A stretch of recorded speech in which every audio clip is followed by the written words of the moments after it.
This podcast is brought to you by Blackaby Ministries International. To find out more, visit blackaby.org. Welcome to the Richard Blackaby Leadership Podcast. My name is Sam and I'm your host, and joining me today is none other than Richard Blackaby. Good to be with you, Sam. It's always a pleasure, Richard. You know, before we get started, I have to confess I did a thing this past week, and that was sign up for a 100-mile bike ride. I heard that. How many days are you going to take that in? Yeah, I figured I'd break it up into a 4-part series. 100 miles. Yeah, wow. So it's the Georgia 400 Century Ride, and that's the 400 referring to the interstate in Georgia. So we actually get to ride. I guess it's more of a highway than an interstate, but I think you get to ride a few miles on the interstate and then do the rest kind of on back roads and what stuff. Time of year is that? It's going to get pretty hot. June, so it's going to be. It's going to just be... Is your bike air conditioned? It is. It's as fast as I can pedal.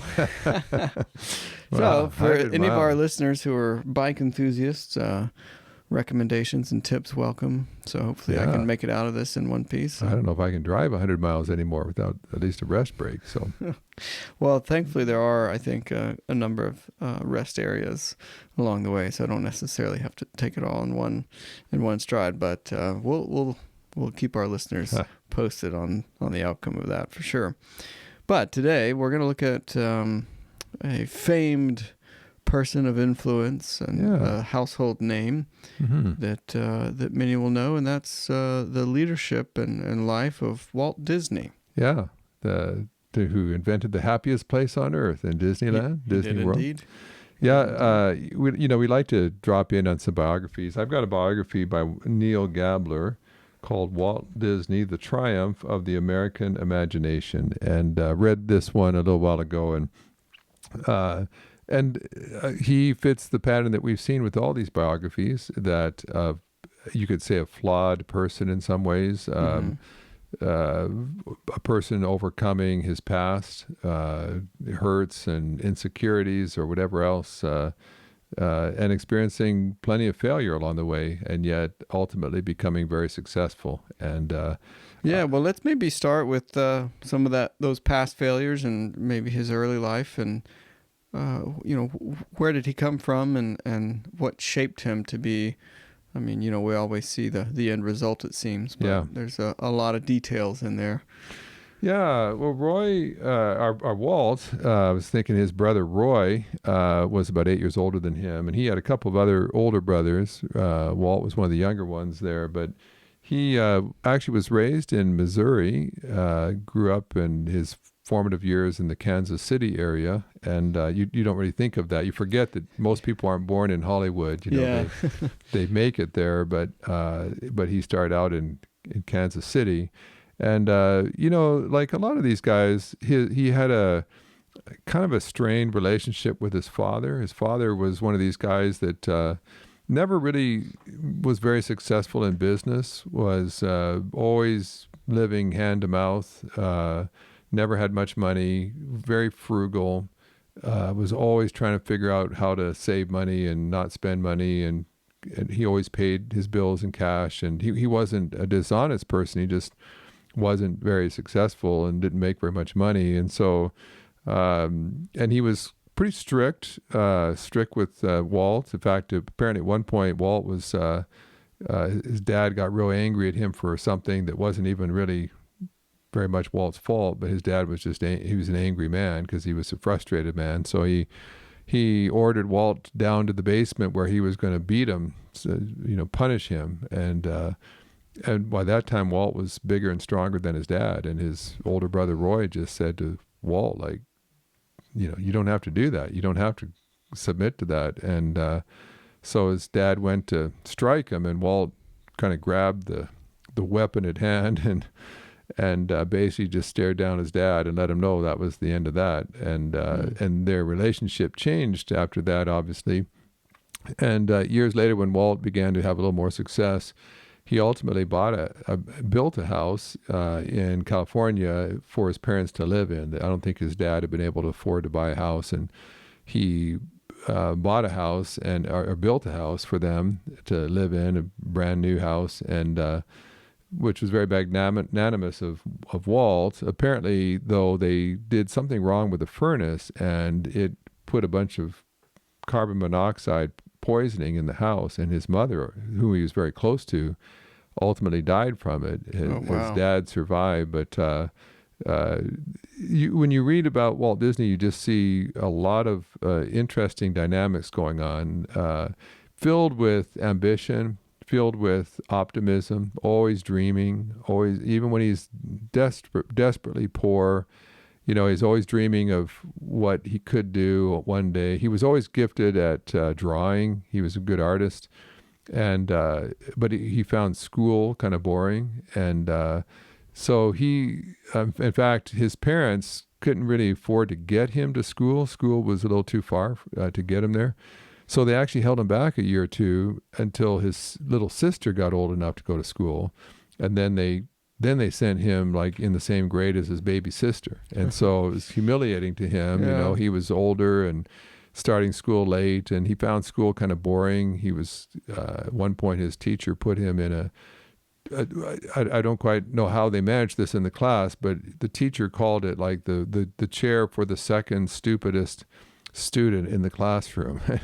So, I mean, on a positive note, there was at least one person there considered more stupid than the Walt. But isn't it interesting how many of these people that ultimately are viewed as brilliant, successful people, their school teachers thought they were not so bright. Yeah. And, part of that, I think he was just a dreamer. And which, as you read these, you realize, well, sometimes people are just dreaming, but they're not doers. They don't ever put their dreams into action. Walt was always willing to take action after he dreamed, and some of those didn't turn out well. Some turned out better. But again, I think with Walt, I think there's some things, a couple things about him early on, especially. One is that he failed a number of times, and part of that was he was so optimistic that he was so visionary that he really got kind of bored with details, and so he didn't pay a lot of attention to the numbers. He was never good at staying within budget. It was always, he didn't want to, don't bother me with numbers. We just got to build this studio, whatever it costs, or whatever it takes to make this movie perfect. And so he was always in danger of overrunning the budget, wasting money. And he was also always in danger of just trusting people too much and being taken advantage of. And early on, when he's like in his early 20s and he's starting a business, he's just too naive to. He trusts people that come along and that are more seasoned in the business and tell him they're giving him a good deal and getting him to sign papers that he hasn't really read very carefully, and then he gets into all kinds of grief. And so Disney would actually experience a couple of bankruptcies. At one point, he has most of his company stolen from right under him by a competitor that comes in and outweasels him and takes away the business. And so, I mean, when you read the early part of Disney, you realize, well, he's a pretty visionary, ambitious person, but he's just doesn't seem to have what it takes to really build a solid company. But several things that he did as well. And I think one of the biggest things, just maybe to point out before the break, is that he had a brother, Roy, that was about 8 years older than him. And they were polar opposites. Walt was visionary. He was charismatic. He was jovial. He was once quoted as saying that most of his life he'd been happy and optimistic and a dreamer. But he could be naive. He could be careless with numbers and careless with contracts. And Roy, who's 8 years older, is much more responsible. Yeah. He doesn't have the personality that Walt does, so Roy's never going to have the doors open for him that Walt will have. And so, but he can protect his little brother and protect his brother from bad deals and not making payroll and spending more money than he has. And so most everybody who's ever studied the life of Walt Disney says that he never would have achieved what he did without his brother. And Yeah. and it's what's fascinating is now these two brothers would often fight and argue because, Walt looked at his brother as just a fuddy-duddy. All he ever cares about are numbers, but Walt was creating a masterpiece, but Roy would sometimes just think this guy would just like give away the farm if left to him. Like we'd have nothing left if he'd just sign any contract to create his art. But he's a terrible, terrible businessman that should never be allowed to make those kind of decisions. And so, there are times where they could have some really knockdown, drag out arguments. But at a deeper level, it was as if they both knew they needed one another. Yeah. That Roy would just have basically a very boring, mundane life with nothing very extravagant or exciting or successful happening, but he'd be well organized with his small little world. Or Walt could open up a big world for him and give him all kinds of opportunities, but the trade-off was Roy had to protect his brother and defend him and organize him and bail him out at times when he had made a bad decision and needed rescuing. And so together they made a very strong combination. You realize that, in one sense, when someone's really successful, it's because they're really good at certain things. And almost invariably, that means that they're probably really bad at other things. It's hard to excel in every area of your life. So the key is instead, partner with someone, enlist someone, hire someone who's really good at what you're not, and let them take care of that and have enough sense to not micromanage people like that. Just let them, trust them. If you can get someone that you trust, like Walt completely trusted his brother. And to Roy's, case as well, they when they called it like Walt Disney Studios or something, it could have just been called Disney Studios, which is kind of now what it is known as. But in the formal names, Walt, who was 8 years younger, he was the CEO. He was the face of the company, even though Roy ran it and organized it, administrated it. But Roy was the kind of guy, like Walt would just say, well, let's call this Walt Disney World or Walt Disneyland or Walt Disney Studios. And Roy, who owned a good portion of the company as well, would just, he didn't have an ego. The only way that would work to work for a brother who's 8 years younger than you is if you just put your ego aside and say, but this is a really exciting opportunity and I just want to keep my ego out of the way. And as a result, it worked. Lots and lots of partnerships have fallen apart because the ego got in the way. And well, it sounds like Roy really knew that he was best as a number two guy, and he didn't have any sort of ambitions of overtaking. Well, let's take a quick break here, and we'll continue on our journey of Walt Disney when we come back. Richard and Daniel Blackaby will be at the Billy Graham Training Center at the Cove on May 17th and 19th, 2021. The title of this event is On the Move, How God Increases Your Spiritual Influence. You can find out more and register at thecove.org. Links will also be in the show notes.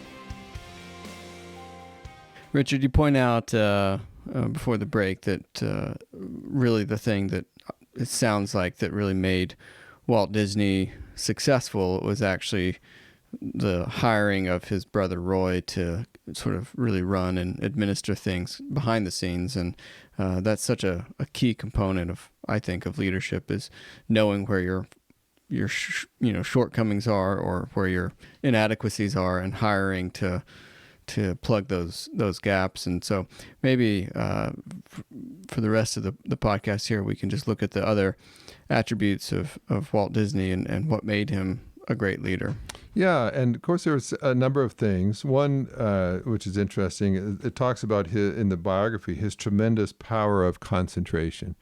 And we've heard that about some of the other great leaders. They knew how to focus, and I've just found over and over again, focus is sort of that magical ability that helps you to look farther and see things that others aren't seeing, and to solve problems that others can't solve. And so Disney was often a whirlwind of activity, and he'd come storming in and people were afraid of him.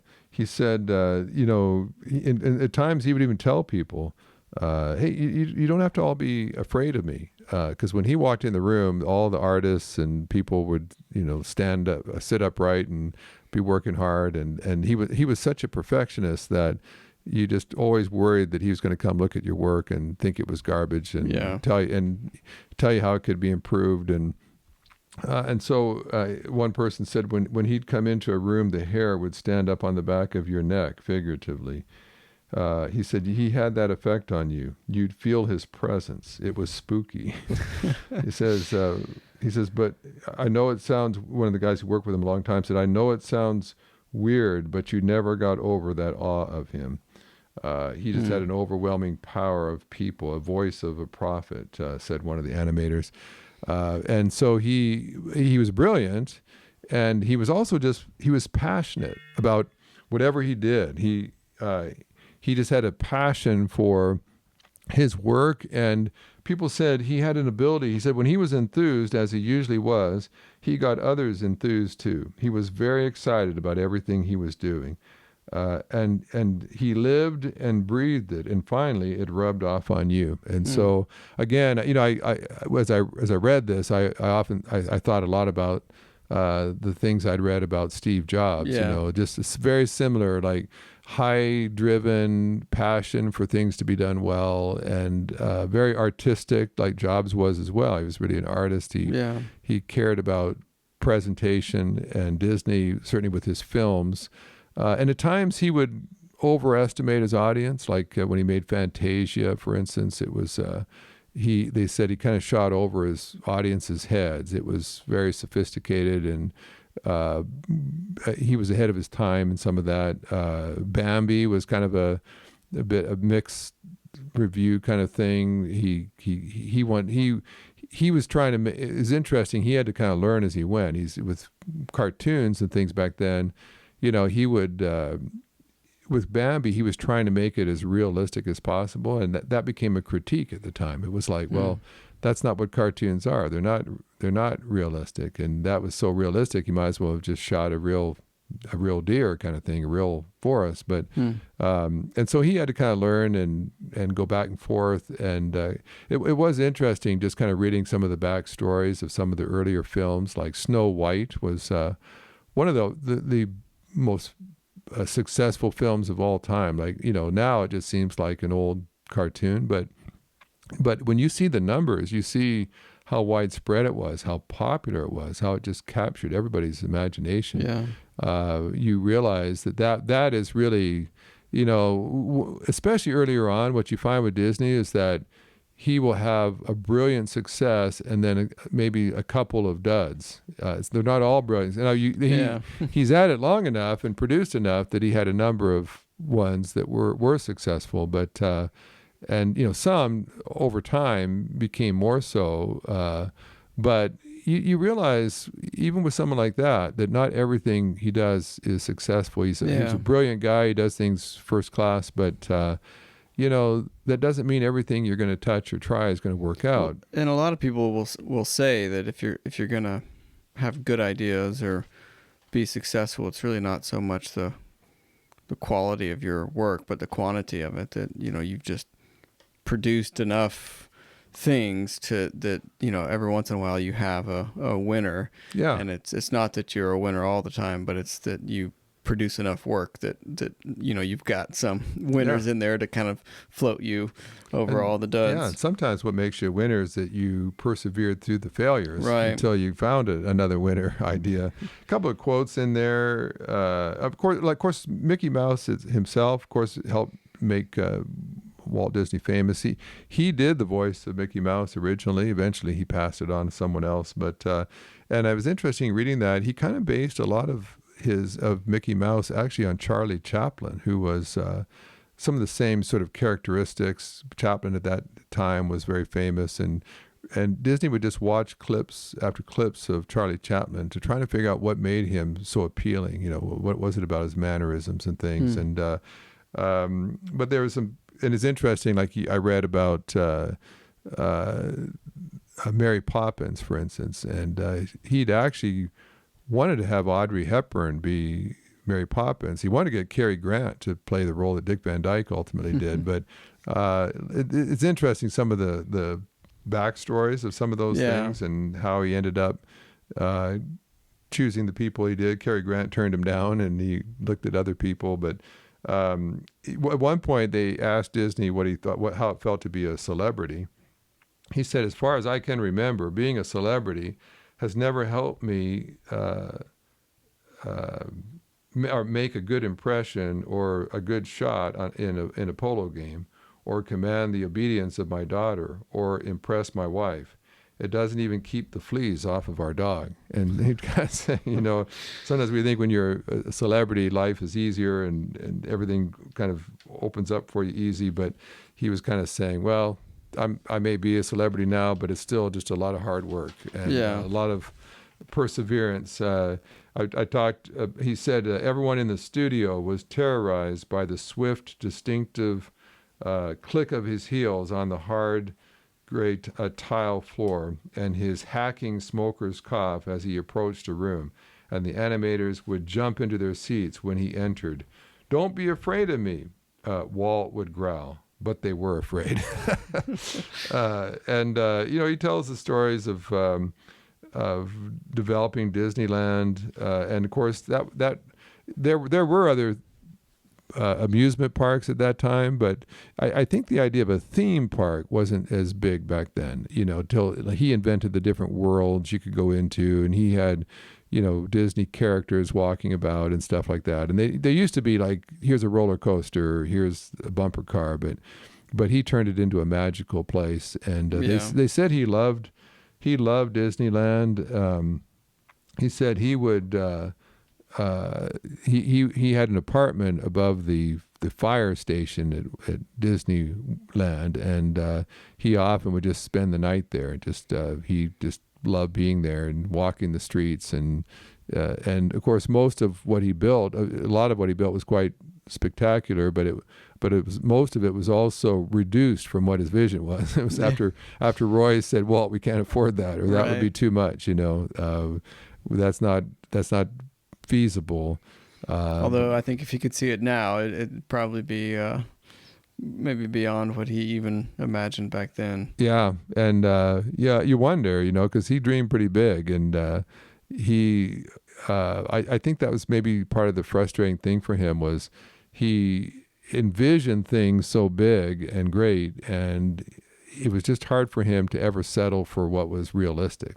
Yeah. And there's a tension there, I think sometimes we maybe settle too quickly for that. It's interesting on a much smaller scale, but we're doing some renovating on our kitchen right now.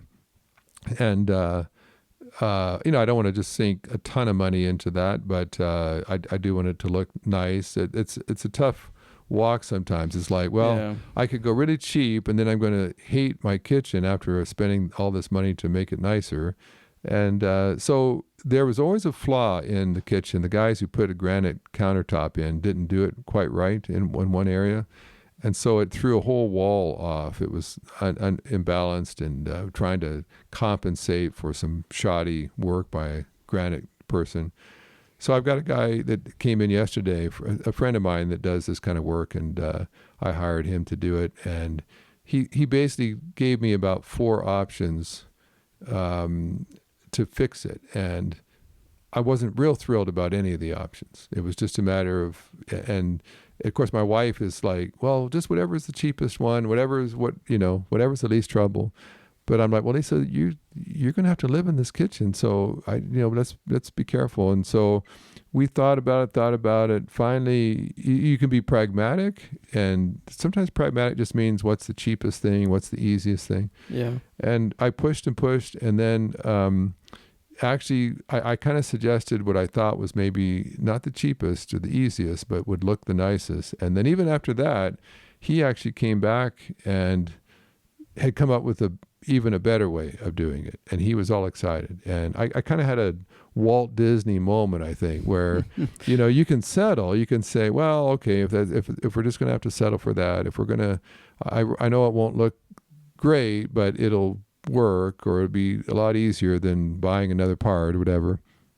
But what I found was if you push sometimes long enough, your people actually get thinking and coming up with better ideas themselves. And ultimately, they're kind of excited about solving the problem where it still looks great and it doesn't cost any more or whatever. And that's kind of what Walt did. And that's what you see great leaders do, is that they push their people like Steve Jobs did. I mean, he can wear you out, but then you're always proud to be a part of something Steve Jobs did. You know, you might have had really long days and nights and a lot of deadlines and pressure to achieve perfection. But then if you invented an iPhone, or you were a part of coming up with some of those solutions, it's like, well, I helped write the music score for Mary Poppins or something. It's like you might have been crazy in the time, but you look back over your life's work and you thought, I did that. I was a part of that. And that's kind of what Walt was able to achieve. He pushed people, but he was, and if you just do it in a way that's always just critical, like this is garbage, this is horrible. Well, you're not inspiring people, but when you are passionate, you're excited, and and what Walt would kind of do is to say, we're not just making a movie, we're creating an experience. This is a work of art. This is going to affect culture for years to come. We're going to bring joy to people that have gone through the depression and need encouragement. And it was never just, we're going to just produce something. It was much bigger than that. But of course, Walt had his faults as well, and he was a chain smoker. Interestingly, he was about 16, 17, or near the end of World War II, or World War I, and he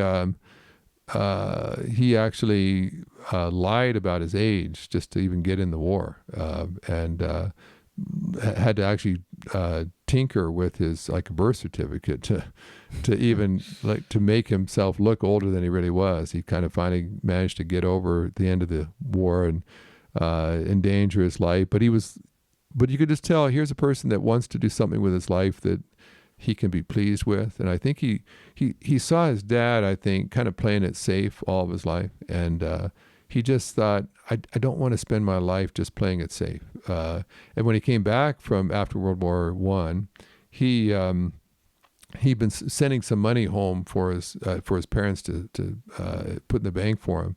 And when he got back, he had plans. Now he had a bit of a nest egg. He was going to maybe start a company and try to use his artwork and do some things. But his dad had found him a job at a jelly making factory where he'd get paid a steady $25 a week.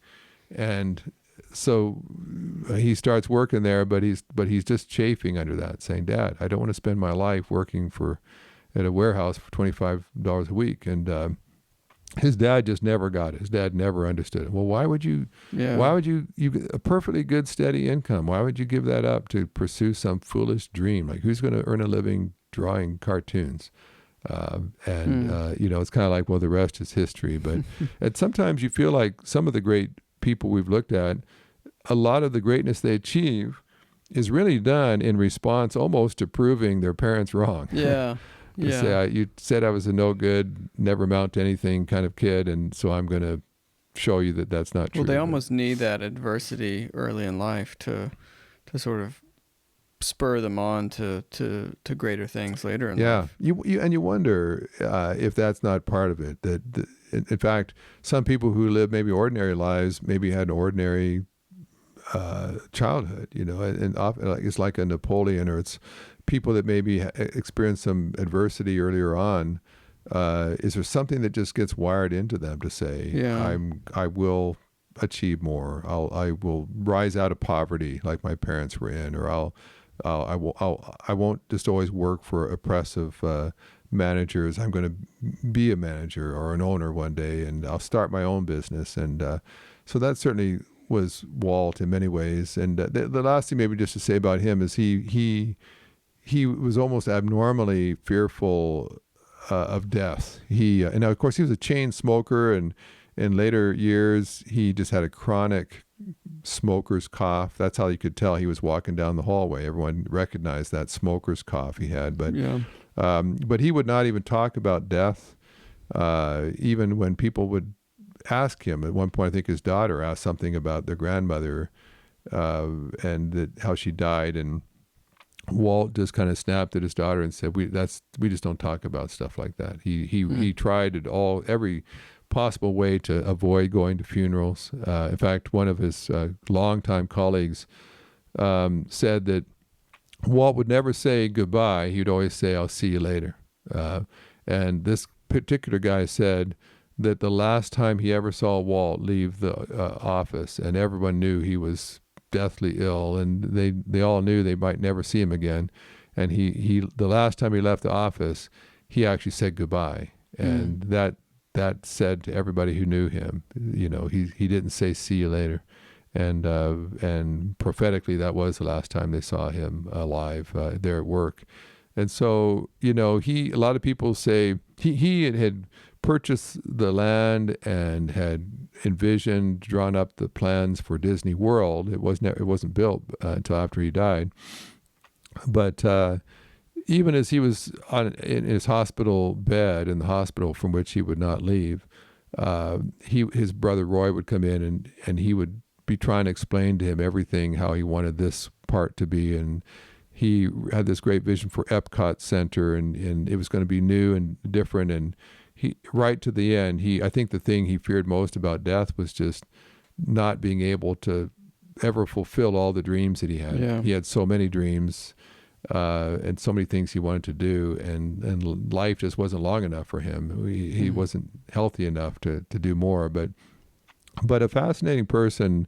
And again, as like all these biographies, you see a flawed person, flaws in lots of ways, and yet he managed to get people around him that helped cover his weaknesses. And he was someone that wasn't just a dreamer.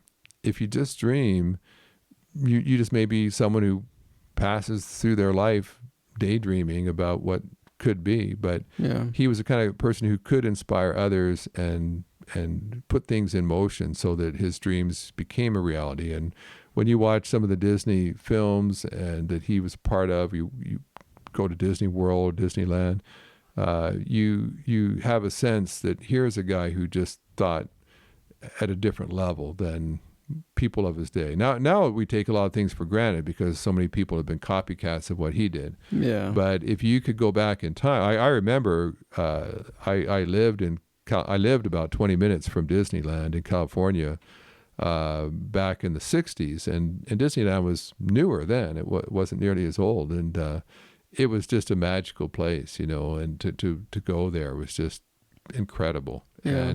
And there just weren't the options that there are now. But so you realize here's a person that saw what others didn't see and managed to make it a reality. And so just another example. It's a good biography. It covers a lot of stuff.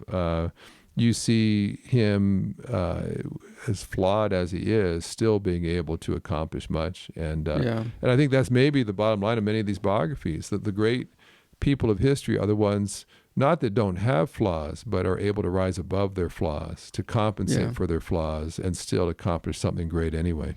Well, certainly he's one who's left a lasting legacy on our culture for sure. And we'll be sure to leave links to that biography that you mentioned in our show notes. And until next time. Thanks for listening to the podcast. If this is something you enjoyed, it really makes a difference if you leave a review and a 5-star rating on Apple Podcasts or wherever you listen. Don't forget to subscribe and share with your friends. We always love hearing from our listeners, so email us at podcast@blackaby.org.